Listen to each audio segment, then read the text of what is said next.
orang yang si easy going, yang penting gak ngerepotin, udah pasti gak nyebelin. Mampirlah di sini,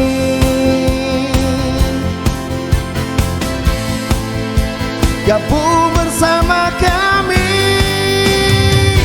di Jakarta Lounge aja. Kamu bisa nyanyi sambil have fun di Jakarta Lounge aja. Everybody maybe could be someone. Hanya di sini Jakarta Lounge TV. Temanya beda tapi senyum tetap sama. Di Jakarta Lounge aja kamu bisa nyanyi sambil have fun. Di Jakarta Lounge aja. Everybody maybe could be someone. Hanya di sini Jakarta Lounge TV. Temanya beda tapi senyum tetap sama.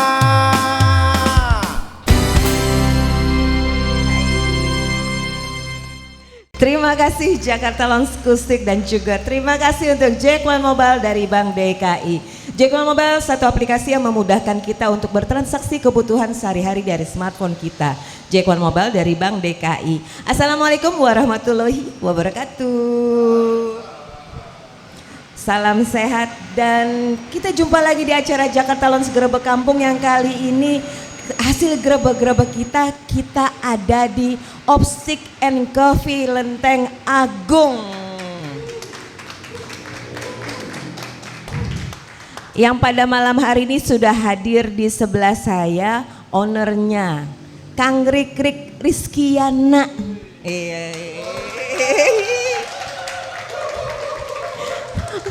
Kumaha Kang, sehat? Pakai mikrofonnya tuh. Alhamdulillah. Ini Kang Rikrik nih memang dari dulu ini rambutnya suka ganti-ganti. Kadang kuning, kadang hitam. Nah sekarang modelnya kayak begini. Ya, ini kayaknya memang tergantung dari suasana hati kebatinan ya Kang. Iya, tapi juga sebetulnya ini terapi. Terapi kejiwaan. Terapi kejiwaan. Dan sebetulnya saya mau nanya ini, Kang Rikrik ini kan apa konsepnya apa nih Kang Opsik and Coffee ini? Maaf sebelum dijawab, disapa dulu teman-teman. Halo semua teman-teman Jakarta Lounge. Ya. Jakarta Lounge TV. Jakarta Lounge, ya. Makasih ya untuk apa namanya menyaksikan acara ini. Mudah-mudahan ada manfaatnya. Amin. Amin. Kang, iya punten. Ini konsepnya apa nih Kang? Jadi ini kan sebetulnya aku dedikasikan untuk relawan siaga ya, organisasi sosial kemanusiaan. Jadi pertama bahwa warung stick ini ya aku dedikasikan buat relawan siaga untuk kemudian meskipun jadi relawan tapi mereka juga belajar bisnis ya, belajar apa namanya melayani ya para pelanggan sehingga memang diharapkan ke depan tidak hanya kemudian kegiatan kemanusiaan yang kemudian bisa dilakukan tapi juga mereka bisa menghidupi keluarga gitu. Jadi kan. ada pemasukan lah Nah, ya. Terus kenapa kemudian di sini menyediakan steak ya? Ya kenapa stick? Ya Bukan padahal, karena suka main iya. golf kan Kang? Padahal misalnya lokasinya justru di daerah yang ya pinggiran lah begitu ya. Ya bukan misalnya di tengah kota gitu ya segala macam. Nah, itu sebetulnya bagian dari keinginan kita untuk menyajikan satu hidangan yang barangkali kalau di bayangan umum gitu ya, dia mestinya dikonsumsi oleh menengah ke atas. Ini konsumsinya itu biasanya bintang 5. Nah, justru di sini rasa bintang 5 tapi harga kaki 5. Asik. Untuk supaya apa? Supaya orang-orang juga ya menikmati gitu ya. Apa sih kalau steak itu seperti apa sih kayak gitu kan gitu. Karena di situ juga bagaimana kemudian cara makan steak juga ada mannernya kan gitu loh. Ada caranya. Jadi dari situ kemudian kita juga mencoba untuk mengajarkan begini loh makan steak, sehingga kalau mereka akhirnya naik kelas gitu ya nggak kaget kan gitu loh. Nggak kaget. Ya, karena dia punya manner udah kan biasa. gitu loh. Jadi bagaimana megang pisaunya supaya kemudian daging bisa dipotong dengan baik segala macam gitu ya. Terus apa itu sausnya dan sebagainya gitu. Jadi ya kalau bisa dibilang ini buat harapannya buat masyarakat umum jadi first experience ya. First experience. Pengalaman pertama untuk makan sesuatu yang barangkali bukan hal yang biasa sehari-hari mereka makan. Tetapi kemudian ini adalah sesuatu yang barangkali kalau mereka saksikan di sinetron, di film segala macam, oh pengen juga ngerasain kan gitu loh. Nah di sini nih tempatnya gitu. Jadi kemewahan itu disajikan di tempat ini oleh Kang Rikrik dan teman-teman semuanya. Diharapkan begitu, dan alhamdulillah ya makin banyak pelanggan yang kembali lagi gitu ya. Alhamdulillah. Ya, alhamdulillah. Tapi memang steaknya enak sih Kang, lembut. Ya? Lembut ya. Lembut, dagingnya lembut. Ya. Tapi sayang nggak ada nasi di sini ya. Maaf, perut saya Melayu, tetap harus ada nasi. Ada sih memang beberapa pelanggan akhirnya minta nasi, ditambah nasi ada gitu ya. Akhirnya teman-teman kru yang masak nasi di atas yang ngasih. Gitu tadi ya. saya juga ada nasi nggak? Tapi bisik-bisik masnya, nggak mustik aja makan kentang ya sudahlah. Ya. Terus Kang ini kalau menu andalannya di sini selain steak apa lagi nih Kang? Ya. Steak tenderloin ya dengan saus jamur ya. Sausnya sih sebetulnya dibikinnya oleh mantan pembuat saus dari salah satu restoran steak terbesar di Jakarta lah, di Indonesia ya. Nah dia punya pengalaman untuk bikin saus yang enak gitu ya. Ya udah, itu salah satu kekuatannya gitu. Makanya beberapa pelanggan malah mau beli sausnya juga gitu ya. Wah ini baru nih. Iya seperti itu. Ini gitu baru. Ya. Jadi selain bisa jadi nanti jualan sausnya juga Kang? Iya. Bisa juga. Bisa juga. Ya. Dan ini semua memang kalau untuk rasa steaknya dan sausnya itu, apalagi pisang gorengnya, itu sempurna. Sempurna ya. Biar kopinya gimana ya. kopinya? Nah kopinya, khusus kopi saya mau kasih tahu bahwa kopi ini semua pasokannya dari Pak Suradi. Pak Suradi itu yang punya dunia kopi di Pasar Santa, yang di lantai dasar tuh ada ada toko kopi, terus kemudian nah itu tuh salah satu yang terenak lah di Pasar Santa gitu ya. Ya banyak yang datang ke situlah yang setahu aku gitu ya. Nah ini semua dari situ. Makasih buat Pak Suradi ya, mudah-mudahan memang ini jadi sajian tempat kopi yang juga bisa dinikmati dengan luar biasa. Boleh tepuk tangan dong teman-teman. Siap. Oke, kita dengarkan dulu lagu Sempurna.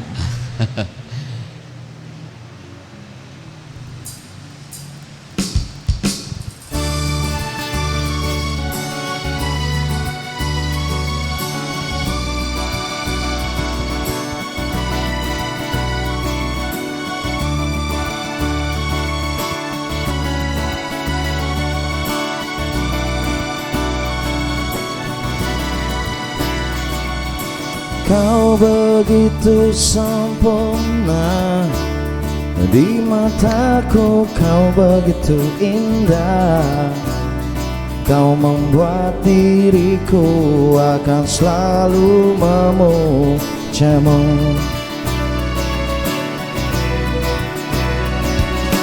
Di setiap langkahku, ku kan selalu memikirkan dirimu. Tak bisa ku dapatkan hidupku tanpa cintamu.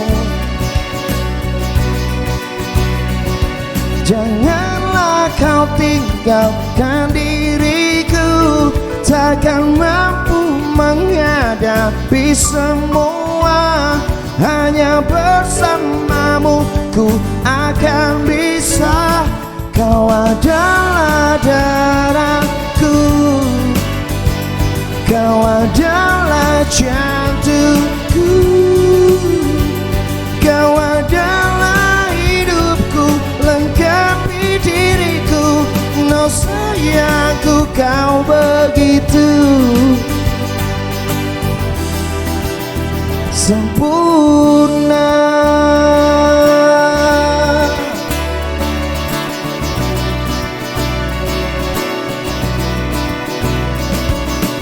Kau genggam tanganku saat diriku lemah dan terjatuh. Kau bisikan kata dan hapus semua sesalku. Janganlah kau tinggalkan diriku, takkan mampu menghadapi semua. Karena bersamamu ku akan bisa. Kau adalah darahku, kau adalah jantungku, kau adalah hidupku, lengkapi diriku. Oh sayangku, kau begitu sempurna.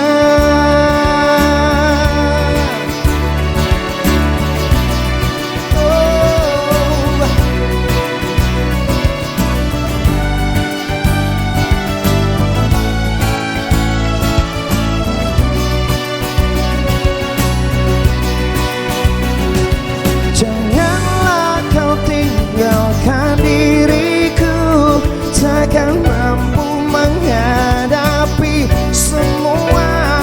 Karena bersamamu ku akan bisa. Kau adalah darahku, kau adalah jantungku, kau adalah hidupku, lengkapi diriku. No sayangku, kau begitu. Kau adalah darahku, kau adalah jantungku, kau adalah hidupku, lengkapi diriku. No sayangku, kau begitu. Sayangku, kau begitu sempurna, sempurna, sempurna, sempurna.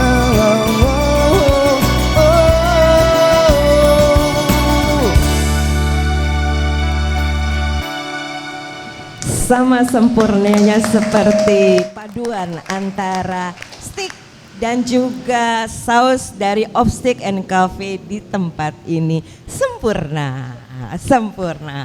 Kang,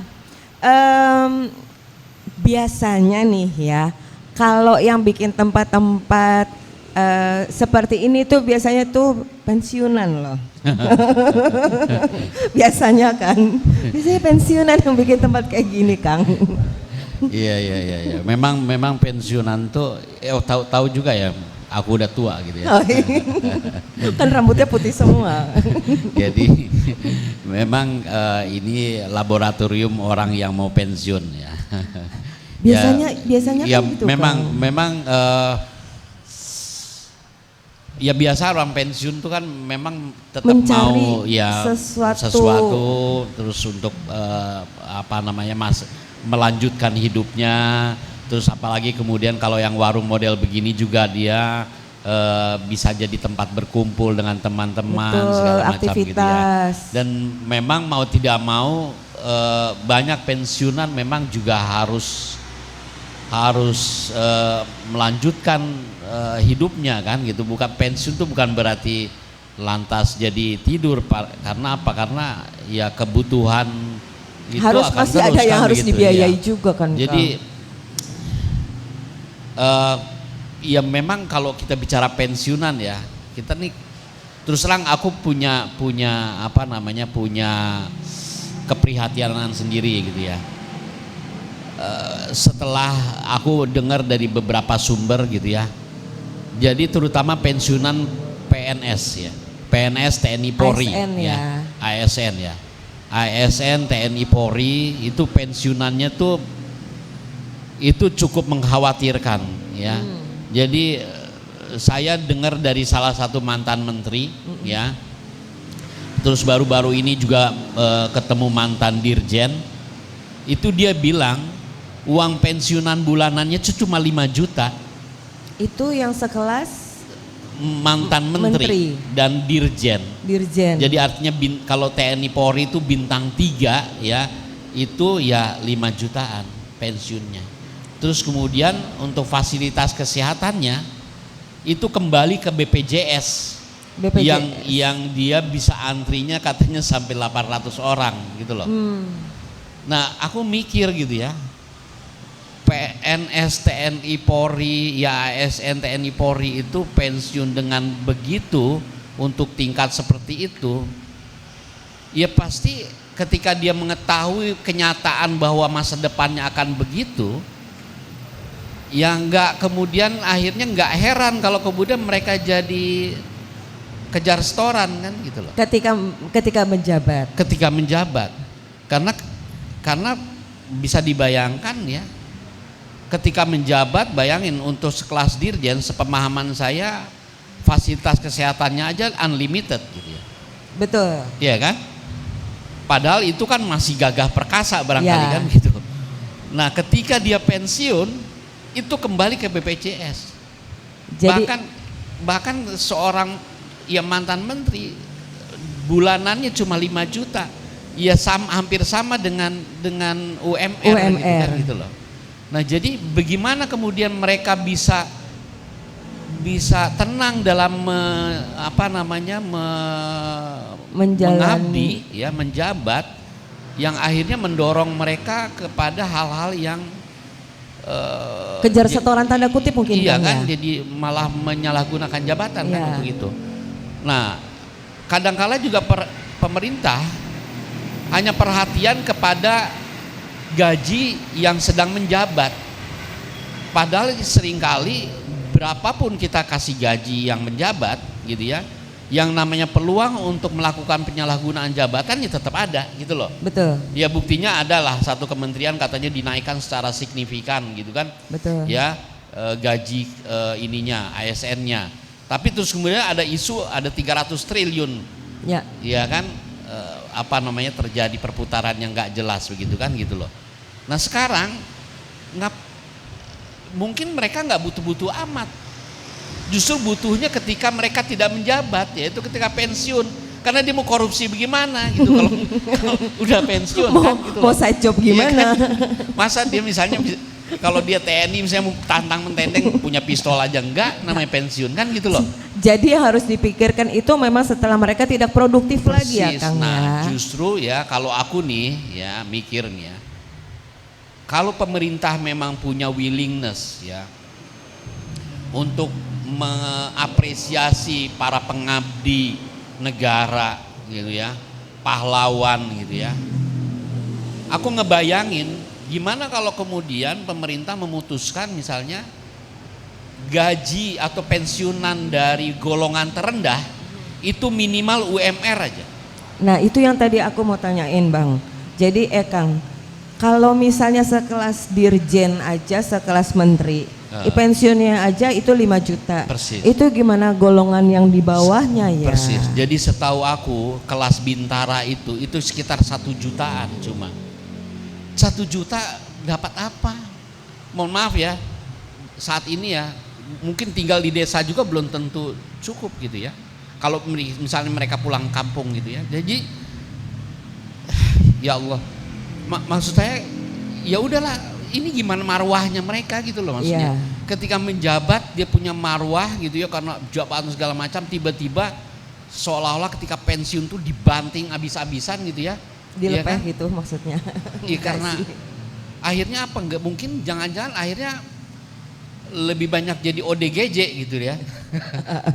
Karena stres gitu ya dari apa namanya, dari apa yang didapat setelah pensiun gitu. Jadi seperti seolah, ya artinya mereka mau jujur seperti apa kalau kemudian masa depannya sendiri nggak secure gitu loh maksudnya. Jadi yang Kan dibutuhkan sama teman-teman atau para ASN kita yang terutama ini yang masuk di APBN ya Kang ya. Ya. Ini kan yang ada rasa aman ketika mereka nanti purna bakti. Purna bakti. Jadi minimal nih misalnya ya, tadi golongan terendah gitu ya, UMR aja, artinya dia bisa hidup layak sebagaimana orang apa namanya yang jadi buruh lah misalnya dengan UMR-nya gitu ya. Terus minimal fasilitas kesehatannya tuh ya yang golongan terendah tuh kelas 3 yang nggak perlu antri lah misalnya begitu ya untuk kesehatannya. Karena apa? Karena mereka pasti membutuhkan itu kan gitu loh. Sehingga apa? Sehingga artinya ketika mereka punya orientasi, oh nanti habis pensiun secure gitu ya, ya maka mudah-mudahan makin banyak orang mau jujur gitu loh. Oh, itu ujungnya ya Kang ya. Itu ujungnya sebetulnya. Iya. Jadi bukan dinaikin gaji pada saat dia menjabat, justru mesti perhatikan ketika dia pensiunnya, ya. Mungkin bayangan aku nih ya mohon maaf gitu ya. Kita jelang kontestasi pilpres ya. Maksud saya siapapun mungkin presidennya, kalau dia memperhatikan para pensiunan gitu ya. Ya para pensiun kan lebih religius katanya. Jadi doanya kan ya Allah, ini kalau bener gitu ya, gua sebagai golongan paling rendah PNS, TNI, Polri gitu ya. Kabulkanlah doa Boim ya Allah. Waduh, itu luar biasa itu ya. Dan lagi gini ya, ini sorry aja gitu ya. Biarpun dia pensiun itu kan dia kadangkala masih punya harga diri untuk tidak nyusahin anaknya. Betul. Iya kan? Ya sekarang apa mikir misalnya, oh dia kan anak-anak udah pada gede pasti dipelihara orang, nggak ada itu gitu loh. Itu pasti orang tua tuh ngerasa, waduh minimal gue masih bisa ngasih jajan cucu gue deh gitu kan. Betul. Iya nggak sih? Betul. Yang namanya orang tua kita sih Kang, kalau nggak pasti berat bibir buat minta ke anak. Nggak betul. Iya Bisa. Betul. Nah makanya kalau kita benar-benar masih bangsa yang beradab, minimal dari situ dulu lah. Nanti bahwa ada pensiunan dari swasta apa mengikuti lah gitu kan gitu loh, standar itu kan gitu loh. Jadi ya layak, yang penting layak itu loh, kita hidup ini kan gitu loh. Jadi di satu sisi juga merasa nyaman dan merasa aman para teman-teman ASN ini ketika menjabat, juga jadinya betul-betul berbakti, betul-betul menutup celah mereka untuk menyalahgunakan, tergoda untuk menyalahgunakan jabatan karena apa? Karena untuk mempersiapkan masa depan itu. Karena buat apa? Oh toh masa depan aku terjamin pasti layak kok, UMR naik terus kok sesuai dengan tingkat inflasi segala macam. Sesuai gitu dengan kan, tingkat kebutuhan dan kayak harga. Misalnya sekarang pemerintah kalau nggak salah mau naikin berapa? 14% ya? 8% atau 14,8 kalau nggak salah, 8%. Bukan 8% itu yang pensiunannya. Oh pensiunannya. Nah yang menjabat itu kalau nggak salah 14%. 14%. Nah, harusnya dibalik malah gitu misalnya. Harusnya gitu. ya. Harusnya kan yang gitu pensiun 14%, yang menjabat 8%. Persis kan gitu loh. Dan lagi aku udah nanya nih sama ada satu mantan dirjen di Dagri gitu ya. Kalau dihitung pun sama aparat desa segala macam gitu. Mohon maaf ya, ini hitungan kasar aja. Kayaknya penambahannya nggak lebih dari 100 triliun tuh. Itu ya.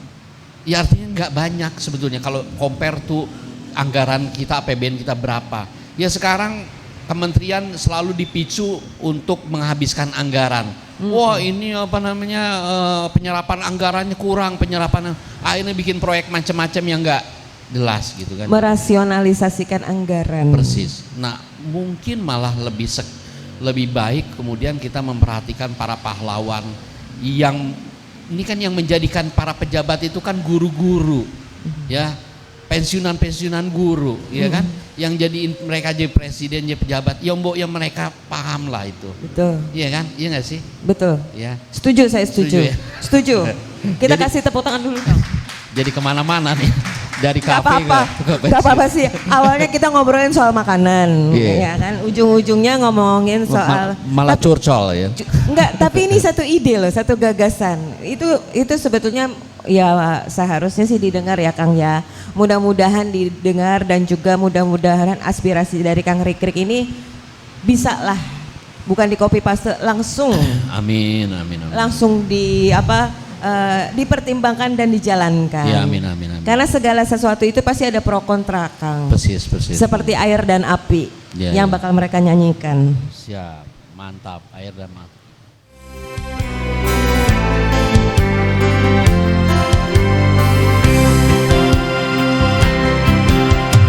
Apa maumu, apa maumu, selalu saja menjadi satu masalah yang tak kunjung henti.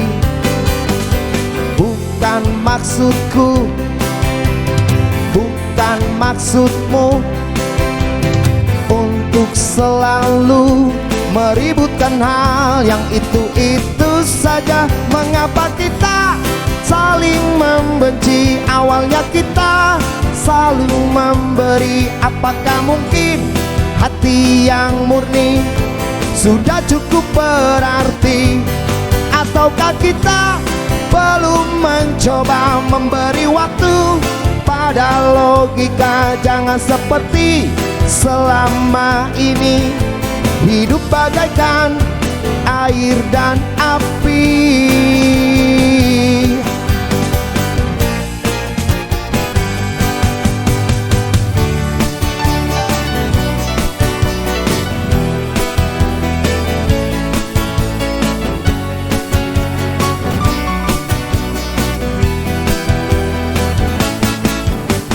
Mengapa kita saling membenci? Awalnya kita selalu memberi. Apakah mungkin hati yang murni sudah cukup berarti? Ataukah kita belum mencoba memberi waktu pada logika? Jangan seperti selama ini, hidup bagaikan air dan api.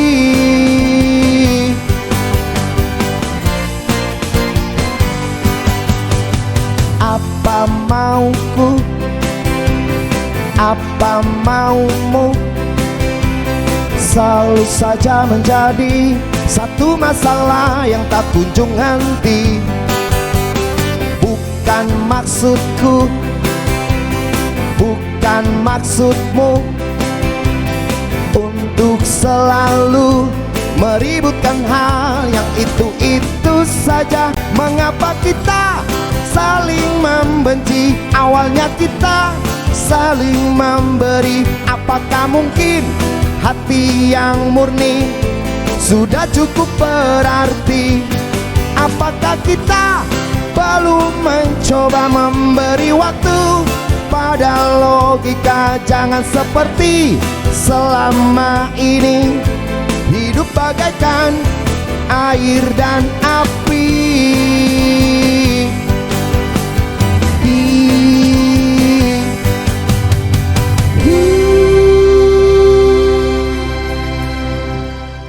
Kalau air dan api jadinya asap dong.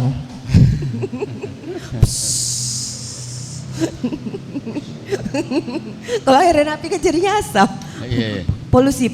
Iya, polusi. Oi, ngomong-ngomong soal polusi, jangan-jangan gara-gara itu ya Kang, bikinnya ini restorannya di agak minggir dari Iya. tepi-tepi Jakarta. Ya minggir juga, pertama tadi memang segmennya di pinggir ya, tapi itu semua memang luar biasa polusi ya. Ya saya kira mestinya memang penanganannya komprehensif lah ya. Jadi salah satu Ini jadi masalah. bahasan yang sangat ini loh Kang, Iya. polusi di Jakarta tuh. Iya betul, dan saya kira juga kan sudah teridentifikasi ya beberapa sumbernya kayak kendaraan juga, tapi juga apa namanya PLTU PLTU di sekitar gitu kan gitu loh ya, itu memang mesti dikurangi. Dan katanya program mobil listrik juga sebetulnya nggak terlalu efektif. Karena apa? Karena Masih mahal. bukan, Oh, bukan. maksudnya listriknya listriknya dihasilkan dari pembakaran PLTU tenaga ya PLTU, terus kemudian apa bahan namanya, bakarnya juga. bahan bakarnya ya fosil juga gitu loh maksudnya. Iya, sama aja. Jadi ya. kata beberapa orang nih ini hoax gitu loh, ya kan gitu. Maunya ramah lingkungan, tapi untuk bikin listriknya bukan dari yang ramah, kan sama aja katanya. Sama gitu. aja. Iya kan? Ya mudah-mudahan ya lebih komprehensif lah ya dalam penanganan. Dan saya kira iklim yang sekarang El Nino apa segala macam gitu kan akhirnya memang memberi dampak bahwa ya polusi makin terasa kan gitu loh. Makin kesini memang makin terasa Iya, ya Kang iya. ya. Dan itu apa ya memang satu kebijakan pemerintah itu memang harus dari hulu ke hilirnya Ya, harus difikirkan. integratif ya, maksudnya Iya. seluruh, jangan ada memang ego yang kuat dari satu bidang gitu ya. Nah makanya ya balik lagi ke masalah keberanian pemerintah gitu ya. Ini ada salah satu mantan pejabat, dia bilang, Rick, sebetulnya kalau aja para pejabat itu memiliki kesadaran penuh gitu untuk punya keberpihakan gitu ya, ya apapun itu gitu ya, tadi untuk bikin kebijakan pensiun atau mensejahterakan karyawannya apa segala macam, selama dia misalnya berani memutuskan dan tidak ada vested di situ, nggak perlu takut, Rick. Paling cuma diomelin sama atasan katanya gitu. Ya kan? Ini Betul. ada nih ya mantan senior aku pejabat di kampus waktu itu, dia acak-acak tuh anggaran ya untuk kemudian bisa memberikan kesejahteraan kepada karyawan di kampus kan gitu. Ya gue diomelin sama rektor, tapi ya biarin aja, toh gue nggak makan uangnya kan gitu loh. Ya betul. Iya kan? Nah jadi toh ujung-ujungnya kalau mau diadu juga aturannya kan Undang-Undang Dasar kan bilang bahwa negara wajib memelihara fakir miskin kan begitu. Ya. Iya kan? Keberpihakan negara dan kehadiran negara. Persis, dan personal itu jadi penting gitu Betul. loh. Ya untuk ya termasuk masalah polusi ini gitu ya. Kalau memang Pemda DKI misalnya melihat ada kebijakan yang radikal harus dibuat gitu ya. Kenapa enggak? Ya selama dia nggak punya vested nggak usah takut gitu loh maksudnya. Ya. Iya nggak sih? Betul. Jadi di satu sisi memang harus ada keberanian mungkin Kang. Ya keberanian, Ya. keberpihakan dan keberanian, karena ya udah Anda udah menjabat ya, jabatan katanya kan dari atas gitu kan. Ya kalau hilang mah hilang aja kan gitu. Gimana aja. Kang? Coba itu terekam dengan sempurna nggak? Digedein nanti ya. Iya. Nah kalau misalnya tadi Kang Krik bilang itu perlu keberanian untuk membuat satu gebrakan. Mungkin kalau menurut Kang Krik nih, apalagi di tengah-tengah kita mau nih tahun-tahun politik ya. Ya. Nah sebetulnya keberanian seperti apa sih yang dibutuhkan, atau figur seperti apa sih yang dibutuhkan sama Indonesia saat ini? Ya yang dibutuhkan keberanian untuk berpihak sih ya, berpihak kepada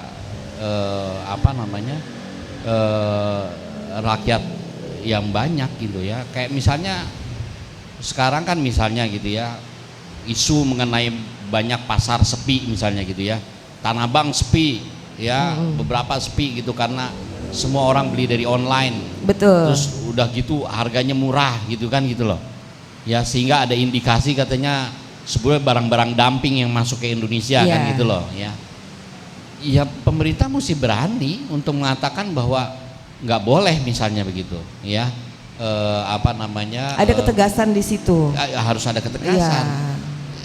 Yang seperti itu aja, ya yang perlu di apa namanya? Misalnya nggak bisa dilakukan gitu ya. Gimana kita mikirin yang seluruhnya kan gitu loh. Misalnya mengenai masalah beras yang kemudian juga selalu tiap tahun jadi masalah kan gitu. Keberpihakan kepada petani ya, ketika gabahnya banyak bagaimana petani segala macam kan. Menurut aku ya keberanian itu ya harus dilandasi kepada nurani ya, memang rakyat lah yang mesti jadi subjek pertimbangan sekaligus utama. objek dari perhatian pemerintah ya. Iya, saya kira itu gitu karena mau nggak mau kayak misalnya gini ya, orang kebanyakan kan pemimpin itu juga seringkali ngerasa bahwa trennya lagi begini jadi dia ikut hal-hal yang populis gitu ya. Nah sementara kita nih punya kekuatan yang lebih luar biasa gitu ya untuk menjadi kekuatan diferensiasi bangsa kita ya. Ini bayangin ya, Australia ini contohnya Australia Pak. Australia penduduk paling 15 juta 18 juta, tapi talentnya dia itu bisa jadi apa namanya jutawan lah istilahnya gitu ya di negeri orang gitu loh. Bagaimana kemudian efeknya buat ke tanah air kan pasti ada. Kayak misalnya Australia, dia punya Nicole Kidman, dia punya Mel Gibson, dia punya Kurt Russell, dia punya Hugh Jackman segala macam. Padahal Indonesia punya Kang Ricky Kristiana loh. Ya, itu juga cuma segitu aja. Gitu. Padahal ini luar biasa kita nih. Aduh ya Allah. Negara itu ya jualan utamanya yang paling kencang itu mestinya budaya gitu. Iya nggak sih? Tuh. Jadi kan kalau tahapan negara itu kan pertama katanya negara pertanian agraris, kemudian kedua negara industri. Ketiga negara informasi ya, komunikasi, terus teknologi. Kemudian negara informasi ya. Ini tahapan terakhir itu mestinya negara budaya. Makanya nih Korea bisa mengantarkan industrinya ke kelas dunia internasional karena K-popnya gitu loh. Ya. Produk budayanya, seninya itulah yang membawa produk-produk yang dihasilkan oleh bangsanya dia. Dan itu di backup loh Kang sama persis. Negaranya. Aku ingat, aku waktu itu tahun 99 lah ya. Itu ada di Amerika ya. Itu banyak banget pelajar dari Korea. Asli banyak banget.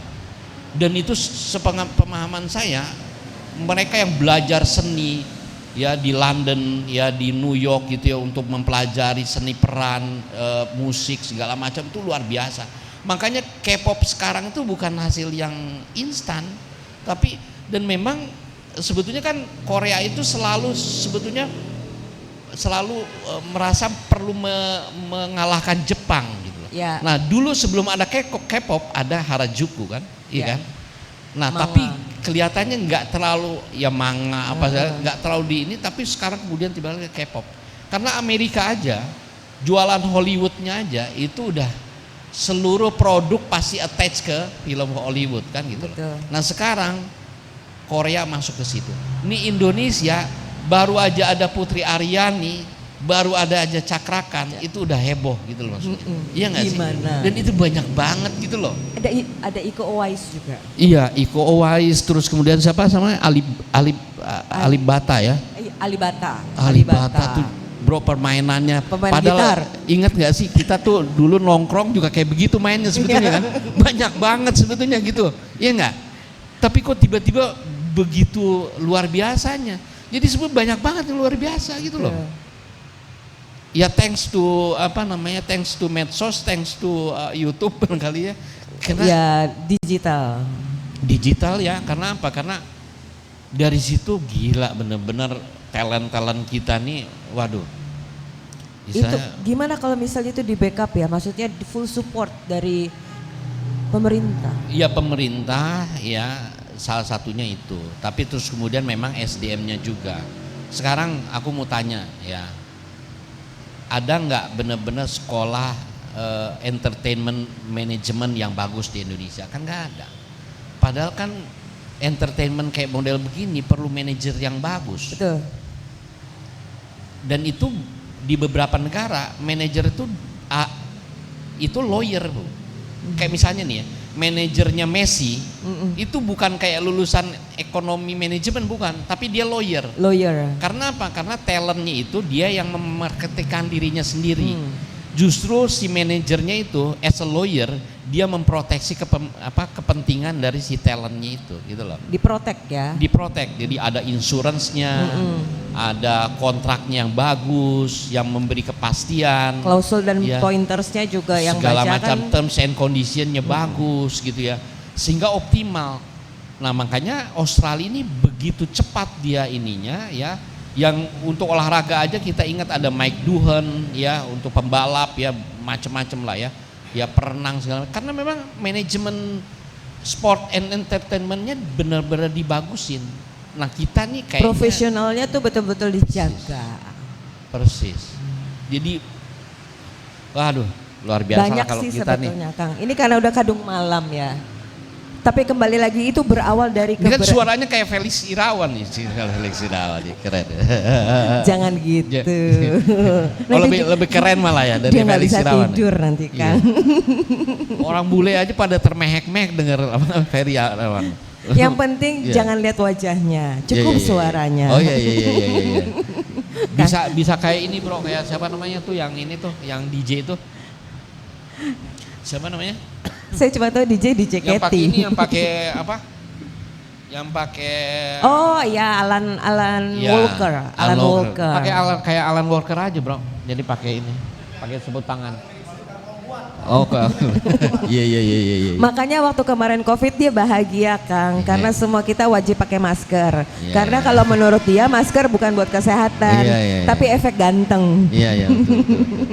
Atau rambut yang depannya lu panjangin bro. Jadi kayak siapa namanya? Nih, semua berawal dari keberanian obrolan kita. Kalau gitu sekarang kita tantang Kang Rikrik aja untuk nyanyi. Berani apa enggak? Ini berani malu nih, ya. Bukan berani nyanyi, ini berani Kang malu. Rikrik bukan penyanyi. Kalau suaranya nggak bagus nggak apa-apa, ya kan. Betul. Tapi kalau suaranya bagus, kita jadi manajernya boleh. Tapi kayaknya ntar deh itu buat penutupan aja biar oke. Jadi kita saksikan dulu bumper dan juga ini teman-teman di Korea dulu boleh?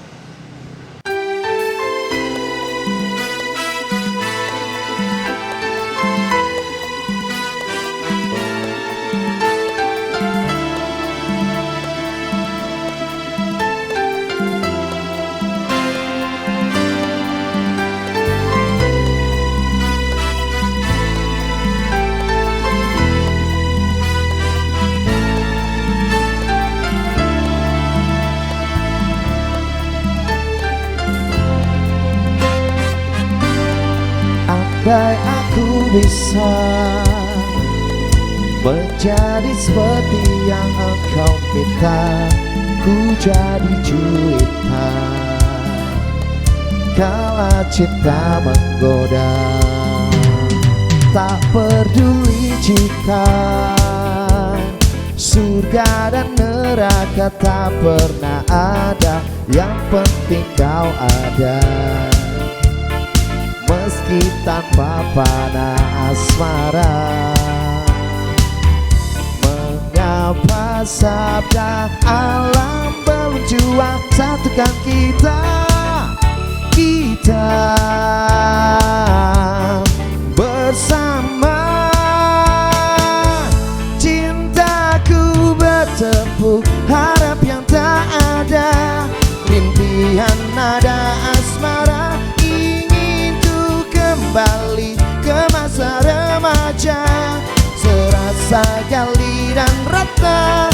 Yang ku mau kau untukku, meskipun kau tak rindu. Engkau aku suka. Aku ingin cinta tebar semerbak percik asora, wahai angin malam, aku merepi alam. Meskipun hidup ini terlalu, ku yakin badai pasti berlalu.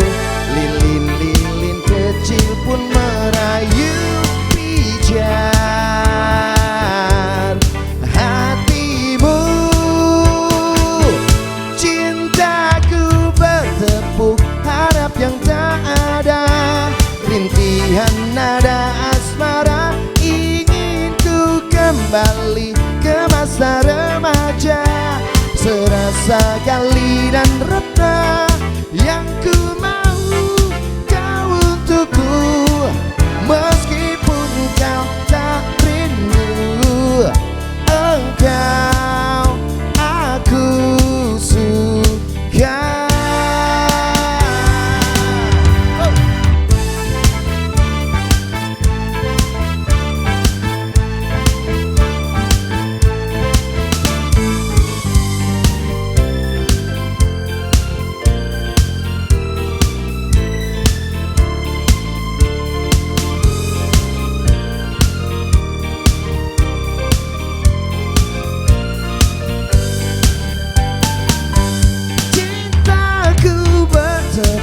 Harap yang tak ada, rintihan nada asmara.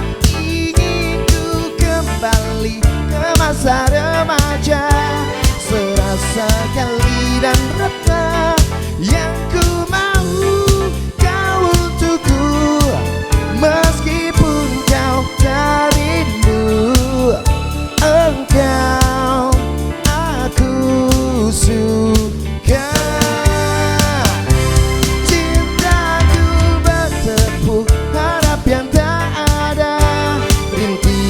Nada asmara, kau kehidupanku, meski kau tak tahu ada aku di hidupku. Yang ku mau kau untukku, meskipun kau tak rindu. Engkau aku suka.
Kok bau rokok sih?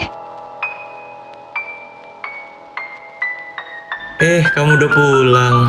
Kamu ngerokok lagi ya? Enggak tuh. Udah dibilangin kalau ngerokok jangan di dalam ruangan. Udah, gak usah marah-marah. Aku punya solusinya. Apa ini? Parfum Dodi Jack. Baru, parfum spray penghilang bau rokok pertama di Indonesia. Cukup 1 kali semprot, Dodi Jack bekerja mengikat serta mengangkat partikel bau asap rokok. Gunakan Dodi Jack di dalam ruangan maupun di dalam kendaraan Anda.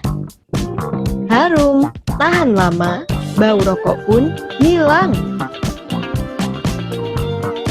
Dodi Jack, bye-bye bau asap rokok. Masih bersama Jakarta Lounge Gerobak Kampung bersama Jackwan Mobile dan tentu saja bersama Jakarta Lounge Kustik dan Kang Rikrik Rizkyana di Opstik and Coffee. Makin malam makin panas, makin malam makin oke. Nah Kang, kalau tadi kan kita tantang Kang Rikrik nyanyi, tapi sebelum nyanyi kita mau dengerin dulu nih closing statement dari Kang Rikrik. Mangga Kang? Apa ya closing statementnya? Ya, pertama saya kira ya kita apapun peranannya gitu ya. Saya kebetulan lawyer, tapi kan lawyer itu kehidupannya vibes-nya terlalu negatif. Klien datang ke kita dengan masalah. Tiap hari kita bergumul dengan masalah. Kita mesti curiga sama lawannya klien dan segala macam. Nah jadi ya keluar dari itu semua ya kita mesti lakukan banyak hal. Saya pikir ya yang positif ya, buka warung ini mudah-mudahan jadi positif. Kedatangan teman-teman ke sini ya bikin aku jadi bahagia. Karena apa? Karena bukan masalah yang dibawa ya, tapi kegembiraan yang dibawa. Ya kan gitu loh ya. Thank you untuk semuanya. Makasih. Terima kasih Kang. Semoga sukses, sehat dan mudah-mudahan semakin inovasi-inovasi, banyak inovasi-inovasi yang dimunculkan Kak Rikrik dalam setiap sendi kehidupan. Amin. Baiklah teman-teman Jakarta Lounge, demikian Jakarta Lounge Gerobak Kampung pada malam hari ini. Teman-teman, bukan kolam ikan, hanya kolam susu. Lupakanlah mantan, fokus pada aku. Demikianlah yang akan dinyanyikan sama Kang Rikrik. Bunga terakhir. Iya. Bunga terakhir ya.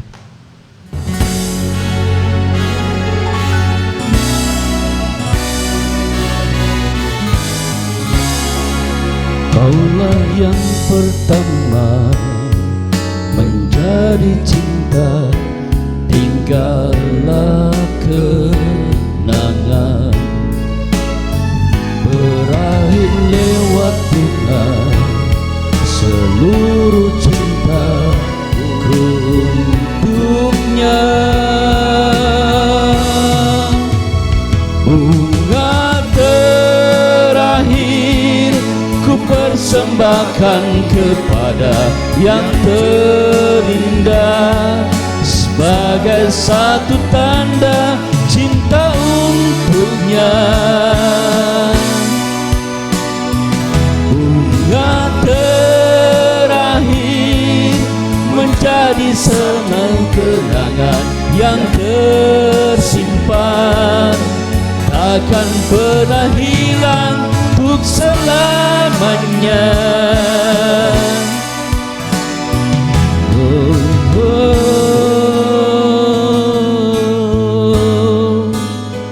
Betapa cinta ini sungguh berarti, tetaplah terjaga.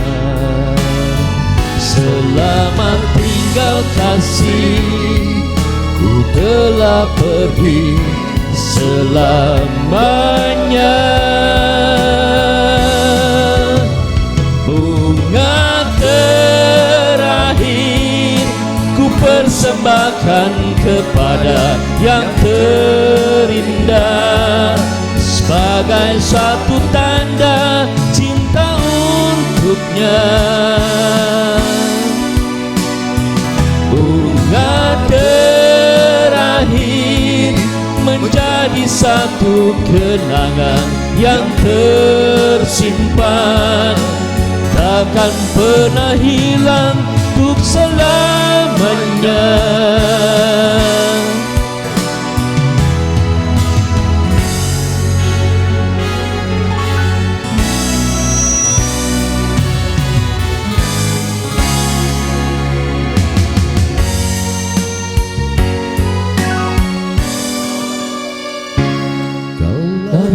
pertama menjadi cinta, tinggallah kenangan. Berakhir lewat bunga seluruh cintaku untuknya. Bunga terakhir ku persembahkan kepada yang terindah, sebagai satu tanda cinta untuknya.